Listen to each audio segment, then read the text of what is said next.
residential tech talk, vendors, lighting specialists, to residential tech, Welcome to Residential Tech Talks. I'm Jeremy Glowacki, Executive Editor of Residential Tech Today. On this week's podcast, Mark Ontiveros joins us from Tustin, California, where he is founder and CEO of Audio Images, the award-winning Orange County custom integration firm that he founded in 1991. Audio Images team is passionate about engineering audiovisual solutions that truly fit their clients' needs. It's a process that Mark's company has trademarked as Solutioneering a system. It's the first step to ensuring that Audio Images delivers a sensory experience that will inspire their client's mind, enhance their lifestyle, and move their soul. Mark and I frequently connect and chat at industry events, including CEDIA functions and Azione Unlimited buying group conferences. But this is the first time that we've sat down to discuss Mark's career, his passion for volunteerism, and thoughts on specific tech trends and business management philosophies. I'm excited to learn more about one of the true veterans of the custom integration channel. Mark and Ontiveros, thanks for joining us today to tell us about your career and share some of your residential tech insights. Thanks for having me. It's been a little bit too long. You know, we run into each other, but we haven't really got to spend a lot of great time because COVID and everything kind of got in the way. So looking forward to hopefully doing more of that soon. Yeah, absolutely. You know, you come up to me at events and we have some chatter about what we see at like a CEDIA Expo or talk briefly at Azione. But I feel like there are some people that I have gotten to know pretty well, and maybe it's because we've done stories together, and people that I just see everywhere and say hello and haven't really taken that next step. I'm kind of the introvert that doesn't go too far into the conversation sometimes when I'm running around. And now I just feel like this is the moment publicly we're going to get to know each other better. I know that I always cross paths with you during CEDIA awards events at Expo banquets back in the day. You were clearly one of the winners all the time. You took pride in your projects. And unlike many in the industry, you took the time to actually enter the competition and show your work, which I think is part of the key to doing well in those competitions, just actually entering them and finding the right project. So I was curious, how long did it take after launching your company in the early 90s before you felt like you were confident in the great work that you were doing and you really wanted your peers to see what you're doing? Well, I think part of it was in the early days, it used to be a bit of a popularity contest. And what I mean is at CEDIA Expo, the voting was done by those that were attending and live. You'd walk up to an AMX, if people remember what that was about, AMX touch panel, and you'd actually pick from the different ones. And I can remember there were actually companies who had entered their stuff and they were actively standing there, like trying to get people to vote for them. And I still submitted stuff, but it probably took a good 5 or 10 years of being in the industry before we submitted anything. And I'll be honest with you, we didn't win. We didn't win for years and years and years. And it wasn't just because initially it was a popularity contest with no real recommended practices like what they have today to judge by that are published for everybody to look at. And the recommended practices aren't really just so that, I can win an award. The recommended practices are based on all of these recommended practices that are part of like the THX commercial standard or the Dolby Atmos or Dolby Digital standards that those commercial theaters have to be able to pass.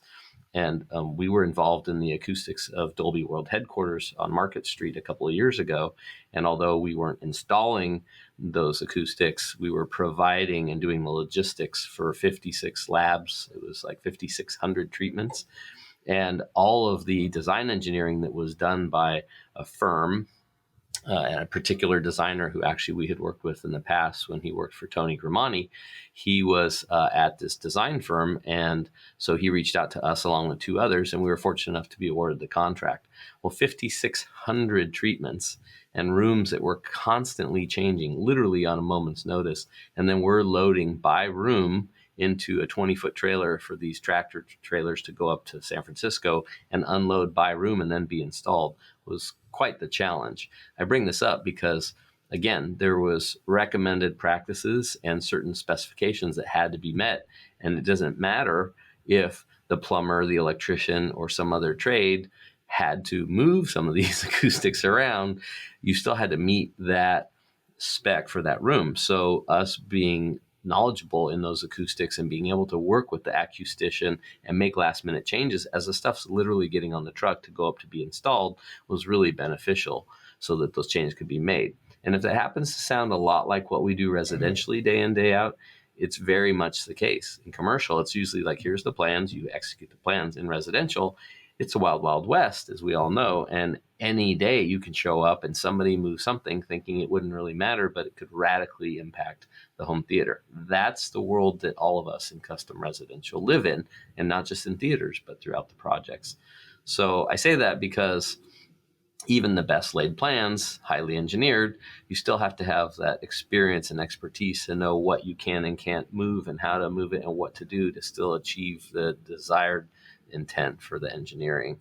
And it did take a number of years and a lot of experience under our belt to get to the point where the projects that are now judged by those recommended practices and standards could meet and or exceed what those standards are, so that our projects would be considered by the judges as acceptable or exceeding expectations. Sorry, that's a long answer. But. No, that really frames it well. And clearly, by the time you and I were seeing each other on that stage when you're getting those awards, and you've continued to receive those, you were well into your career. I wanted to kind of go back to that early start, and it looks like, if your bio is accurate, that you opened your company in 1991, right after graduating from Cal State Fullerton, Yeah. with a degree in real estate finance, which is somewhat related to our industry, I would imagine, in a tangential way. But how did you even get started in this tech field? What was your interest prior to college that got you into residential tech? Cars and car audio. Okay. So I was very much into Volkswagens, Cal Look, particularly Volkswagen Gias and buses. I had my first car was a 69 Volkswagen Gia that was custom. I had taken apart my first stereo system, which was a pair of Bose 301 speakers, and took the mid-tweet combo and the woofers out and the crossovers, and I installed them into my 69 Gia show car, which my father kind of winced at. But in the end, I didn't win any competitions for car audio with that car, but I won a lot of competitions for Volkswagen Kias and Volkswagens overall. But later I got into car audio with my my Honda Accord and my Acura. And then through learning about car audio from probably one of the most important people who came up through IASCA, CAN, and NACA, those are three things like CEDIA for car audio back in the day. He taught us about acoustics and about crossovers and about tuning using audio control EQTs, which were all the rage back in the car audio days. So I had John Koval as that gentleman, and then Scott Turney of the Auto Concert as mentors. And so I had to learn in reverse about acoustics using some really nice Apogee Duettas and some quad ESLs that John Koval had modified. And these are 2-channel, very tweaky speakers that are like a listening envelope of like, you can only move your head a little bit. So he taught us all about acoustics and a lot of principal things, like you can't hear the grass grow through a particular type of cable just because it costs more doesn't mean it's any better. Things like this. And he taught us a lot, or taught me a lot of these principles, which then translated later into high-end home theater and 2-channel listening and such. And then we were fortunate enough, myself and I had a fraternity brother who, as we got out of school, there was, economic downturn, and it was either continue working in the grocery industry and do car audio and car alarms independently, or go work for somebody in real estate making very little money. I would have taken a huge pay cut. So kept doing the stuff with the grocery industry and the cars and the car audio, and started getting further and further into it. As a matter of fact, I went to work for the Good Guys in Tustin when they opened up their first Orange County store. And that's kind of where all these people in residential consumer audio landed. And then installation started taking off, custom install. So the Good Guys actually would refer myself and this business partner I had at the time, custom install work, so that we could get our contractor's license and go and do retrofits. We did ISF calibrations. Joe Kane and Joel Silver. We got the Philips color analyzer. We were changing out the Fresnel lenticular screens on people's Toshiba TVs, and all that kind of stuff, trying to make things better for our clients. And after working with the good guys for a little while in car audio, kind of as a go-between between sales and installation, part-time, of course, while I still restored cars, went to college, et cetera, we decided, okay, enough of that. We're just going to go, full-time into residential installations. We did a couple of commercial jobs, but mostly residential. So we continued on, and things really took off as far as Dolby Pro Logic, surround sound, ultimately flat screen TVs, et cetera. And then at some point I met Tony Grimani, who I'd already seen teach at CEDIA, but he showed up on one of our projects where the client had hired us and Tony, unbeknownst to me, that he would be there. And our lists look very similar of the corrections of the previous installer that had done this home theater. It was what we called the Mars Venus project, and it was our first feature by Audio Video Interiors, Carol Campbell's magazine. And from there, we started working with Tony, and I think we're at least 200 jobs, maybe 300 now with Tony. And every room we do that's a closed room, and even a lot of whole house audio, is engineered acoustically and then tuned by Tony Grimani. Wow, I had no idea that you guys were so intertwined. I knew that you'd work together on projects, and I do remember him being a part of those award-winning projects as well, and others that weren't yours. But and obviously Tony used to write for me when I was with Residential Systems, and we had a good rapport there, and have kept in touch with him over the years. So that's a great partnership. And where is it that you feel like, obviously, is there a time when you just said, this is something that we could probably get better at just doing ourselves, but Tony is just such an expert at it that we want to continue to allow him to be the one that just focuses on this part of the project when it's a closed room mostly? Yeah, so there's two ends to it. There's the upfront engineering, and then there's the final tuning. And my belief, not just with Tony, but with all the specialty trades, I'll use the same thing for motorized shades or window treatments, right? We provide the motors, we will do the programming, we will do the wiring, but there's a lot to somebody who's got 30 plus years of experience and expertise in doing those motorized shades. So I still leave that to those experts. Even though we could make more money doing it ourselves, I feel like it's a specialty. So take that and amplify it 100,000 times, because acoustics and what Tony does is really magic. You take all of his combined years of expertise and experience, and now his speaker line, which we do a lot of, and everything that he has stuck between his ears and his ears for their analog listening capability. And this is how we've ended up having these magical rooms. And they're not all really, really expensive. As a matter of fact, frequently I'm asked on our lower and smaller systems, why do we need to have this engineering done by this outside party? It seems to be an excessive cost. I said, well, just because we know how to do it doesn't mean that we should just do it without an engineer. Similar to this custom home you're building and remodeling, you hired an architect to do all the engineering and the structural engineer and MEP, and then you hire a builder, even though the builder knows absolutely how to build it and could probably just build it without a set of plans. You have to have a sheet of music for everybody to be operating off of. And without that sheet of music, I guarantee you there are going to be problems. So it's not just about getting that sheet of music, because there's a number of people in the industry that could do that. It's about having the foremost authority in multi-channel surround sound in the world do those projects so that we have a guaranteed result. And that really is the biggest thing, a guaranteed end result, and frequently a result that exceeds what we thought it should be. Even Tony's blown away sometimes, especially when it's not his product, because we don't necessarily use his product for every job, because not all clients care that much or need super high performance. And sometimes we'll both look at each other and go, 2 + 2 = 5 this time. It shouldn't really be as good as it is. And it far exceeds expectations, especially easily. You can turn off the EQ settings and DSP settings and hear a substantial difference. I can remember a job where we got 6 decibels more bass, just because of the tricks that he was implementing in the DSP and in the EQ. And I mean smooth, flat, proper bass.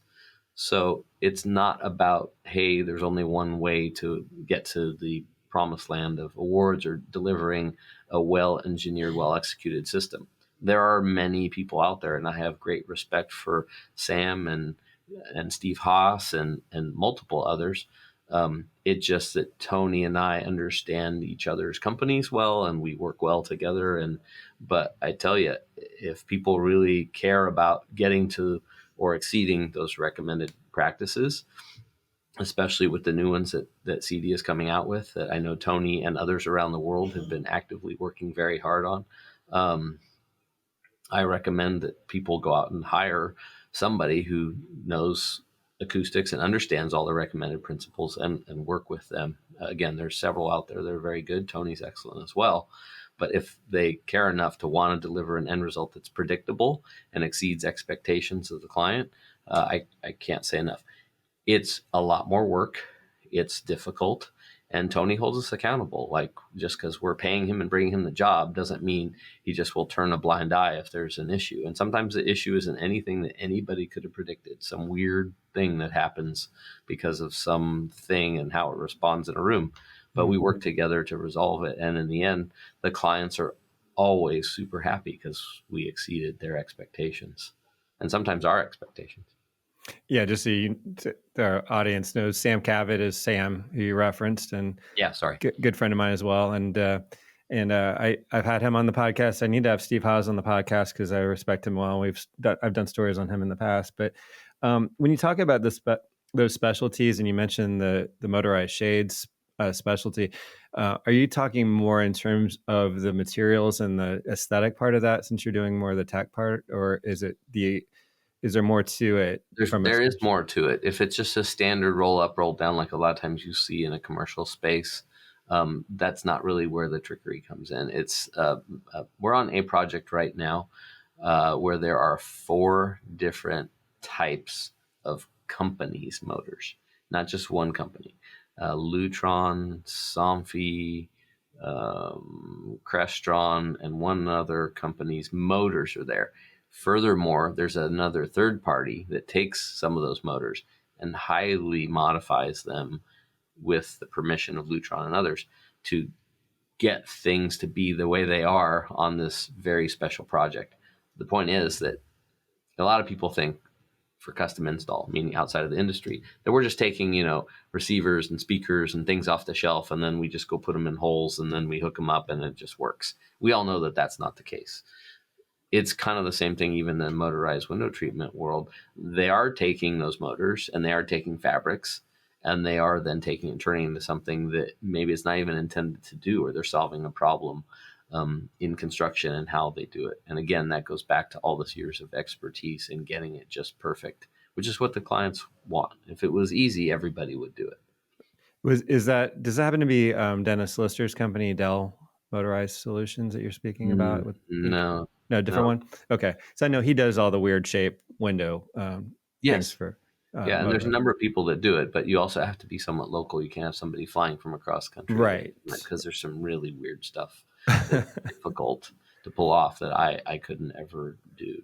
But we will program, we will wire, we will do all that. My custom integrator, when I was doing a Control4 system with them, they brought in their own HVAC specialist and didn't at all touch the thermostat. And I thought that was interesting. And they explained why, because it's a specialty and it can get screwed up pretty quickly. Yeah. So is that also the type of thing that you do with other specialties like that? Yeah, so HVAC, we've kind of become the knowledgeable expert on things like Daikin. It's BACnet based, but Daikin in itself is its own monster. And those are for like high-rise kind of applications? Yes, but they get used in a lot of our clients, especially larger homes. Okay. So we've had to become, the really smart people in the room when it comes to that, because the HVAC contractors putting it in don't necessarily get as much expertise and experience on Daikin and BACnet, as an example. but we can handle that, typically ourselves. But there are other specialty things such as video calibration. Dave Abrams from AvaCal does all of our video calibrations, and he's very well known for the quality of his work. So all of our projectors at any price point he does, and he's certified and trained on such. And then the bulk of our displays, not the low end ones, but everything above a certain price point and size, are all done by Dave before they leave here, and sometimes obviously touched up or redone slightly based on the environment. But that's another key thing that we learned from Joel Silver and Joe Kane back in the day, is how important it was to have reference quality video where it matters. Yeah, and speaking of which, I noticed that you'd made a reference. I'm looking for it in my notes to basically like a video processor that you are. Matt VR. Yeah, Mad VR, right? And I know the name Mad VR. I haven't done much with them, and I probably should, and I'm remiss that I didn't. But can you explain with this many things getting to be high quality now on the video side? Yep. That there's still a need to go even further with it, with something like that, and explain what that does. Well, so back in the day, we had the Ferrugia line quadrupler, right? And then we've had other companies with other significant advancements and improvements. And a lot of times what ends up happening is there's this outside company who's an interrupter that does things like Ferrugia. And then somebody comes along and says, oh, great, I'm going to buy your intellectual property, and we're going to bake that chipset into this little thing. And then it becomes part of everything, right? So MadVR kind of interrupted our industry, mostly through commercial initially. It's been several years since I first connected with him, Richard Listowski. But they make a pretty good sized black box. It's actually a PC, and it's doing color correction. It's doing motion correction. It's doing things with closed captioning. It's also resizing the picture.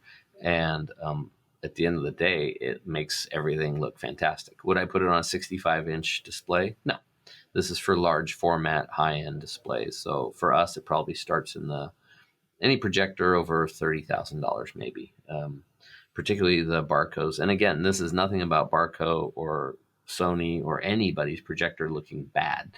This is just an enhancement, much like people do in their cars with having ECU chipsets that are more further enhanced for the local gas that's available or any of these other things. But it is a significant improvement to the picture, where every time we demo and show it to a client, they're just taken aback. Still photography, video, motion artifacts, you name it. It's stunning because the tools are there within these machines. It's just you got to know how to manipulate them, and they found ways to do that. I think at this point, most of the high-end integrators around the world are getting familiar with the product, but we were fortunate enough to run into Richard when they were just entering our market and further encouraged them. And I can't say enough. Great company to work with and great people, and the product is just stunning. Now, speaking of video, you obviously go into commercial projects as well.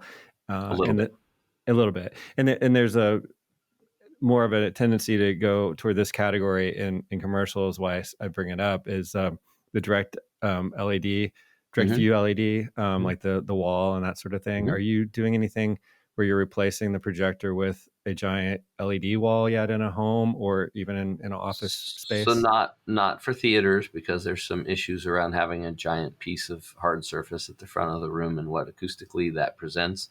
Also because you can't just put a center channel or all three speakers right in the midst of that LED wall, DV LED wall.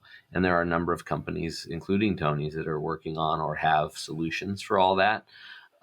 It's also, I don't want to say cost prohibitive, but if you're talking about 180 to 230 inch wide screen, which we are doing, that would be a very expensive video wall. When it was 100-inch wide or 54 by 96 back in the day when we had CRT projectors, that wouldn't be so bad, but it's still far more expensive by a large magnitude as compared to a projector. So they're very helpful where there's high ambient light, obviously. They're very bright, 500 to 2,000 nits on several of them, Samsung, Barco. There's many commercial companies, Absen, that do all this. There's a great company called Quantum that showed an amazing product at the show. We have a couple of those coming up. We've done several of the Samsung walls. We were early adopters on that. But in my opinion, not ready to be used in one of our theaters for the reasons we were mentioning. In the future, I'm sure those challenges will be resolved, especially the audio challenge. But for now, we prefer still to use high-end large projectors, particularly from Barco. I would make the And there's case. DCI compliance issues too. None of the video walls are DCI compliant yet, so we don't do work in LA, but those that do, and they have their clients that are on the Bel Air circuit or DCI type clients, video walls aren't yet there. Quantum says that theirs will be fully certified in a very short while, but you'd have to talk to Ken about that. But outside of that issue, I don't see them replacing projectors tomorrow, but maybe in a few years, especially as the volume keeps going up and the costs keep coming down. It's an expensive display. They look tremendous. We've all seen the various manufacturers at the shows. It's just not really for the theater yet. But a lot of people are doing media rooms, and so there it works out great. Yeah, the high ambient light room. I don't necessarily like it in a theater from a brightness standpoint, even though I'm sure you could adjust that. I always feel like my eyeballs are burning when I'm watching the brightness that comes off of those in that kind of a contained room. But yeah, of course, that doesn't mean you have to turn the lights down either anymore. So, but yeah, I can but see with the right brightness projectors, you don't have to turn the lights down either. We're frequently using the upper end Barco Nord or Freyas, and those are putting out a lot of light. Good point. Okay. Well, after the break, we will continue our conversation with Mark Ontiveros. Do you want superior smart home automation at a great value? Shelly Wi-Fi relays by Alterco Robotics cover DC to line voltage, allowing you to control lights, outlets, appliances, garage doors, pumps, and much more. There are Shelly sensors and power measurement devices to help you measure temperature, humidity, lux, or motion, and electrical consumption from single wire to 3-phase with neutral. You can use Shelly with a licensed driver for Control 4, Elon, or other premium systems, as well as your customer's existing hub, voice assistant, or any platform that accepts REST, MQTT, or CoAP. Shelly can make IoT very easy. Available now at Blackwire, City Electric Supply, and Worthington, or at shellyusa.com. Welcome back. We're talking with Mark Ontiveros, founder and CEO of Audio Images in Tustin, California. Mark, one of the things that came to mind when I was kind of looking into your background was simply your longevity in this industry as an integrator. And there are folks out there who have been doing what you're doing as long as you have, but there are more that have not made it and who have gone on to maybe work for a manufacturer or rep, whatever it is. They've changed careers. They've gotten burned out. They maybe just couldn't keep going with the business side of things. I remember a long time ago, I was at a Runco getaway and Greg Margolis was there from Dallas, Hometronics. He was just always there and seemed like he was in a good mood. And I asked him and this was years ago and he's still doing it. How have you kept going after so many guys have just kind of moved on? And he said when he gets burned out, he takes a vacation, which I thought was like a great Greg answer. What's your key to having been doing this so long? Do you just love it? I'm passionate about the people and I'm passionate about building people. That's something that my dad instilled in me a long time ago.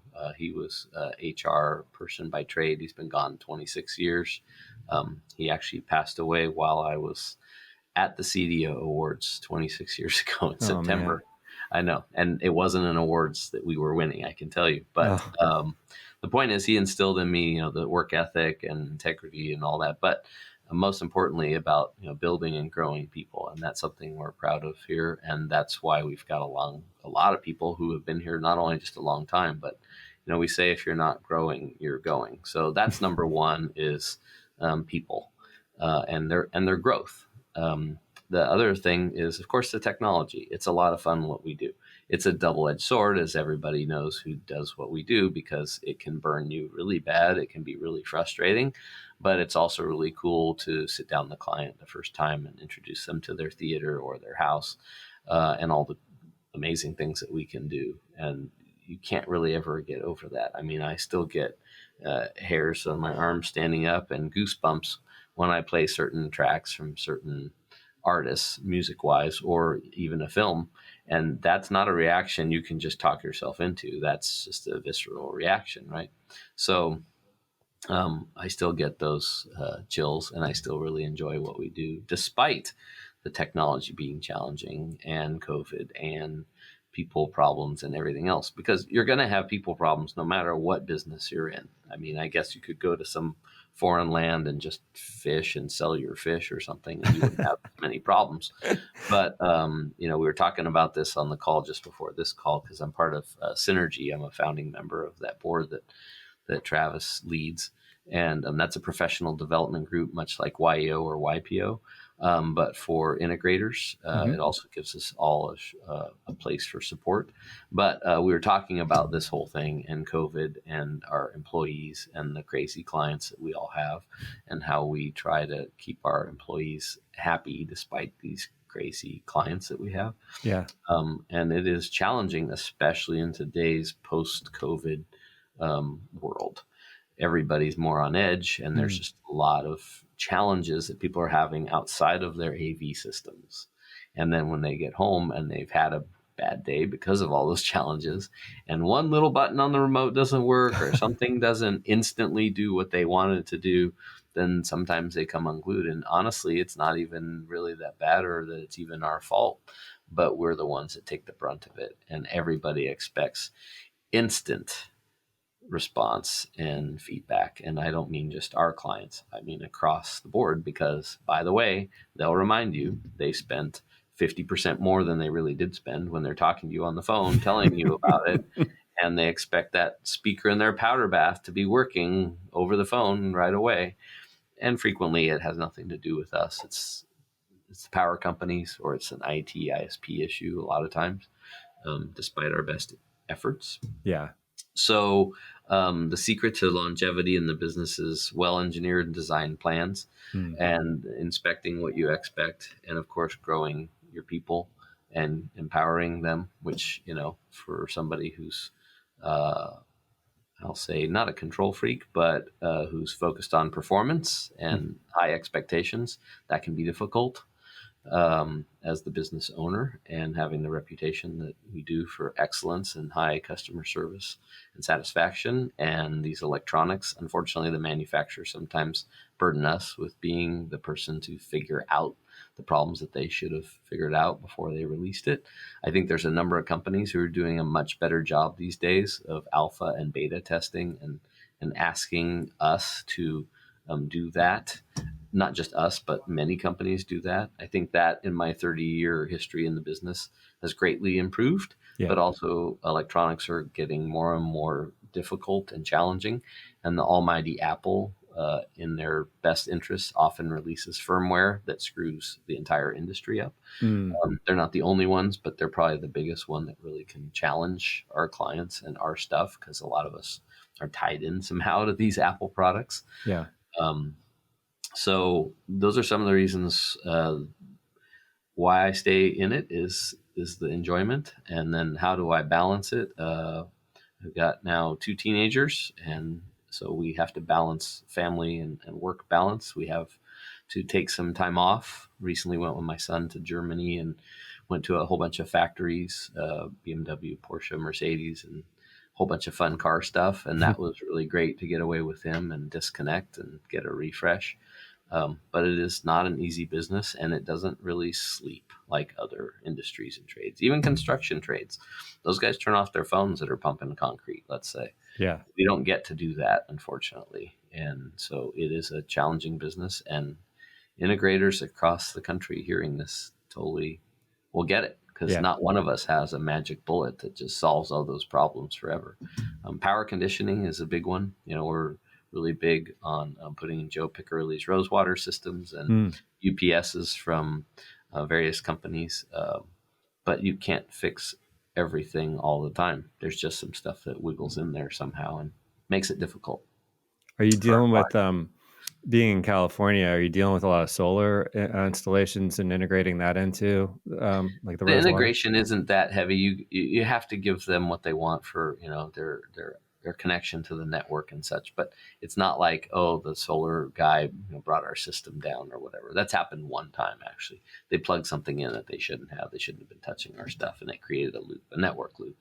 But outside of that, no, it's not really that bad. But the batteries and having power even when the grid is off Right. is a huge help, because that means the systems aren't having to go through power cycles. Yeah. So that actually is helpful. And Starlink has been helpful too, because even when the ISP is down, you can do a backup with a Starlink, Elon Musk's internet service provider. Okay. So those things are helpful, but there's still stuff that's beyond our control that we have no way of being able to do anything about, and it leads to these challenges. So What do you have as your service program? Do you have any 24-hour outsource on that as well No, as your own? It's just it's your own internal. team. And how do you manage that in terms of who's on, who's off, and maybe bonuses for off hour kind of stuff or anything like that? Age-old question, and something that I'm not going to really get into. Okay. It's your We secret do sauce. it. We do it internally, and we do it well. But I will say, it doesn't matter how well you do it or what program you have; it's still a challenge. Yeah. That's all there's to. There's no magic thing, Right. unfortunately. I wish there were.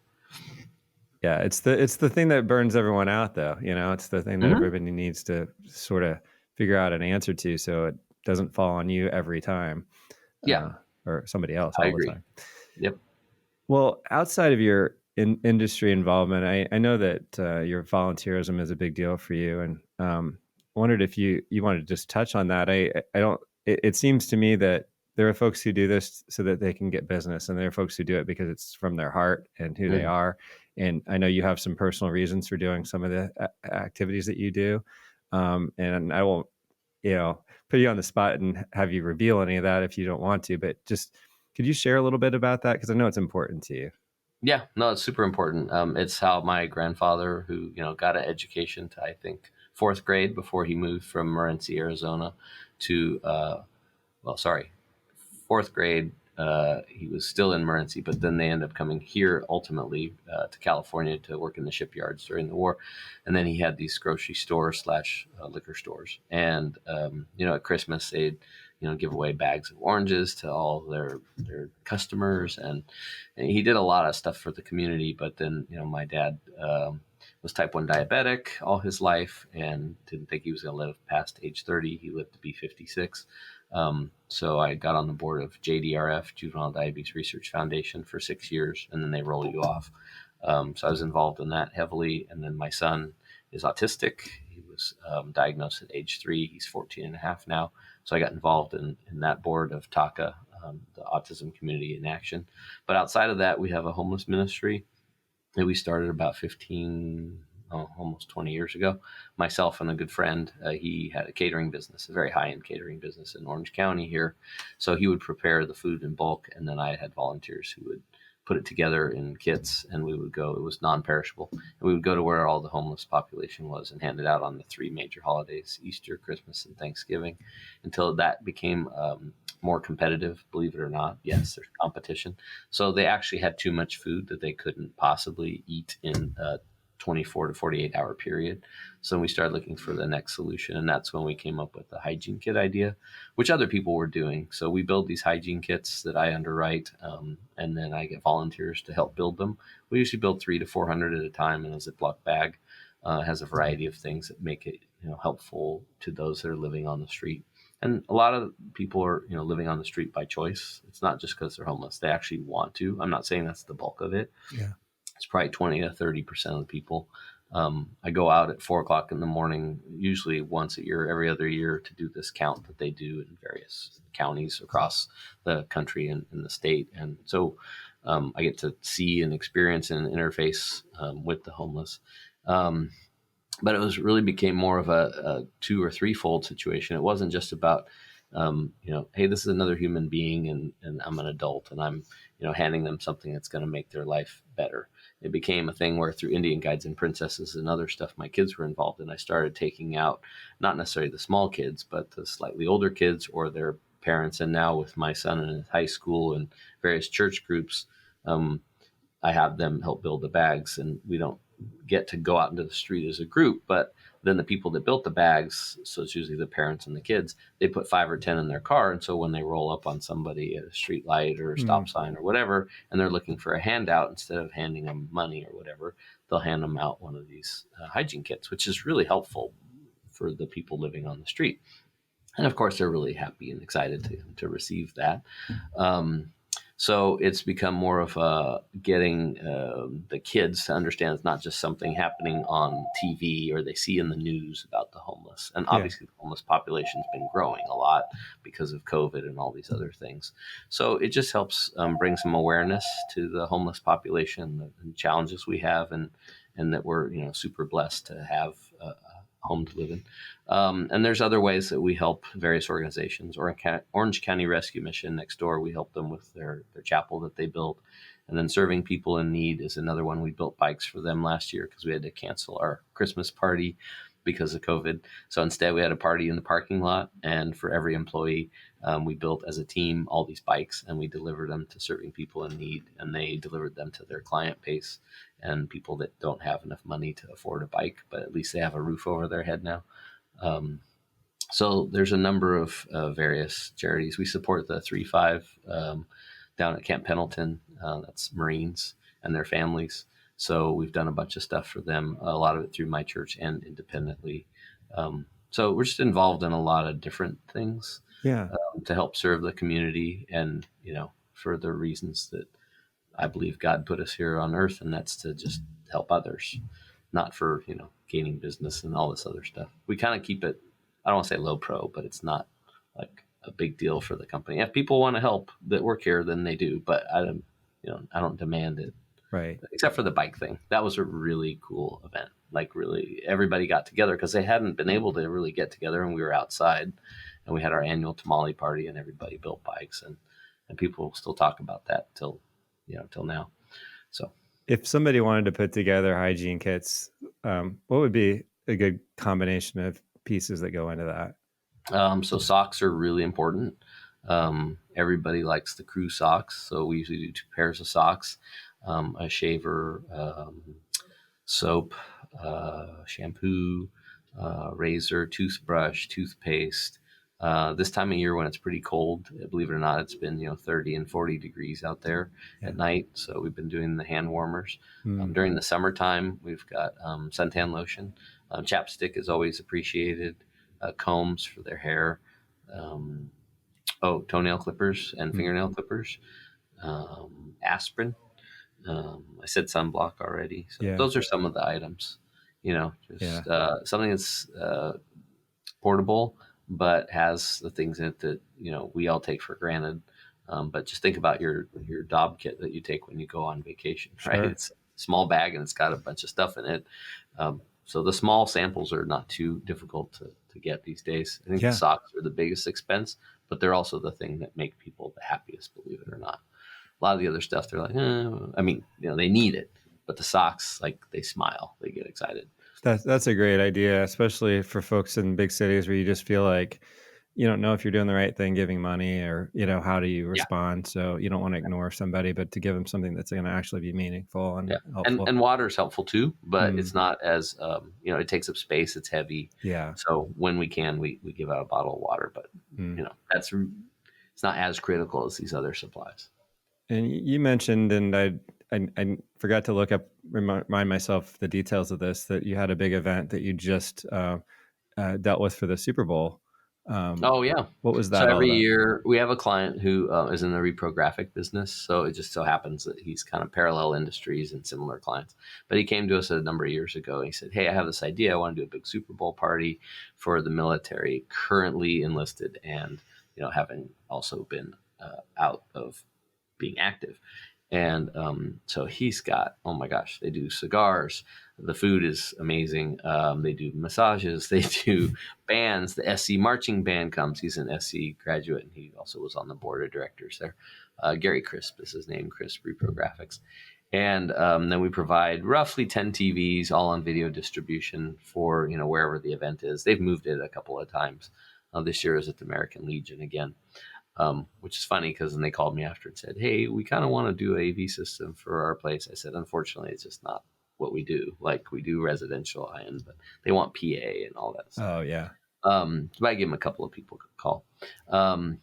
It was a really great event. My guys, we have to gather everything up. It's a little different every year. And then we deploy on Friday. We monitor it on Saturday. And on Sunday, we staff it. And then Monday morning, we break it all down and pull it back and stick it back in the warehouse.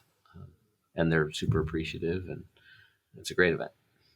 So. That's awesome. Well, to close, I just wanted to mention that it was just announced today that to kind of bookend how we started, the CEDIA Awards have been rebadged the CEDIA Smart Home Awards. And and so some new categories there, including health, sustainability, and wellness projects. So I'm sure that'll offer you some new opportunities for inspiration, and hope to see you there. Absolutely. I'm super happy it's not virtual and we're back to having it in person. So Daryl, if you're listening, good job. Yeah, Daryl's been doing great.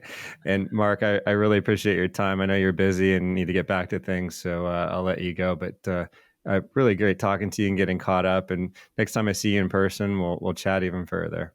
Absolutely. Thanks for having me. I appreciate it. Mark Ontiveros is the founder and CEO of Audio Images in Tustin, California. You can learn more about his company at audioimages.tv. That wraps up today's show. Special thanks to Pretty Easy Podcast for producing and editing this episode. If you're new to Residential Tech Talks, please subscribe to the weekly podcast wherever you listen and watch podcasts. Also, check out all the latest residential tech news at the magazine's website, restechtoday.com, where you can also subscribe to the print or digital magazine and to our Tuesday and Friday email newsletters. Until next time, please stay safe, stay inspired, and let us know if you have a great story to tell. Residential Tech Talk, autonomous lighting specialist to residential tech. Home automation, smart device, home or smart house.